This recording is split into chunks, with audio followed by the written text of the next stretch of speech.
eo misy etry ny fanatanjahantena kosa indray dia mitoetra ny fifanana coupe du président eo amin'ny taranja basket zay karakara ny etsika Solima raha tokony dinganina fifanitsanana no nizotra nandritry ny 3 volana dia hiditra amin'ireo dingana famaranana ny lalao manomboka ny sabotsy izao eny amin'ny kianjana Ambohipo ny ampafandalana no anomboana izany araka izao fanapanazavana manaraka izao.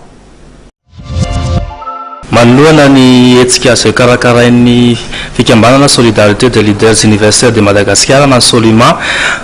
coupe du président izay ho any Antananarivo manokana dia tao anatin'izay 3 volana latsaka zay dia tao anatin'ny phase éliminatoire ka manomboka amin'ny asabotsy izao zany eny amin'ny terrain Ambohipo izay toerana mahazatra fanateteranana zany etsika zany dia miditra amin'ny phase finale atsika ka manomboka ny 8e de finale ka manoloana an'izay zavatra rehetra zay dia manentana trany ny mpakafia ny basket manentana trany ny tanora izay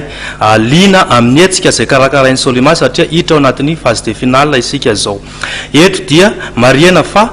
coupe omby ho an'ny lehilahy ary coupe omby aondry ho an'ny vehivavy ary misy ihany koa ny hetsika zany izay anomezana fahafahana ny ray aman-dreny sy ny ankizy sy ny olona rehetrarehetra ao anatin'ireo tombola coupe du président izay dia ny fisariana tombola amin'ny vidiny mirary dia ohatra ny écran plat dia 2 ariary monja eo koa ny subwoofer 2 ariary monja ary ny bicyclette 500 ariary ka ho an'ny fikambanana Solima moa zany dia manana tanjona amin'ny association nationale azy dia efa misy any amin'ny etsika eraky ny faritanienne ka anisan'ny zany efa navitany azy dia ny faritany Mazenga izay sorana ny tompon'andraikitra any Solima ny Mazenga ka ho an'ny fianaratsoa Diego Tamatavy ary Toliara dia efa ao anatin'ny phase de finale izy ireo ka miandro moa tsika amin'ny fotoana izay fidiran'ny mpianatra eny amin'ny université zany atanterantsika io finale io ka izany rehetrarehetra izany nefa dia mariana fa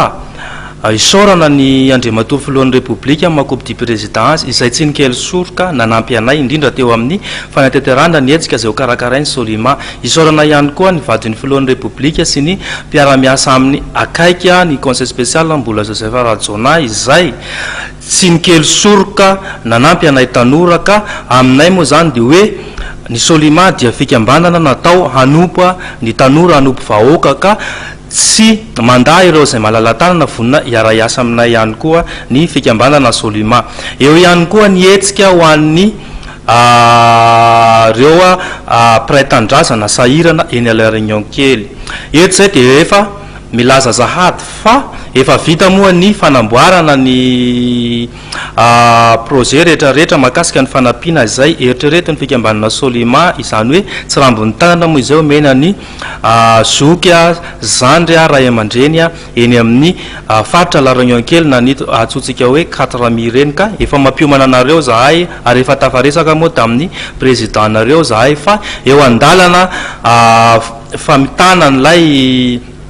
pitsopitsony zavatra rehetrarehetra itsika zao fa ny fikambanana Solima moa rehefa mampanantena antsika hoe ity le zavatra atao dia tsy maintsy atao zay zavatra zay.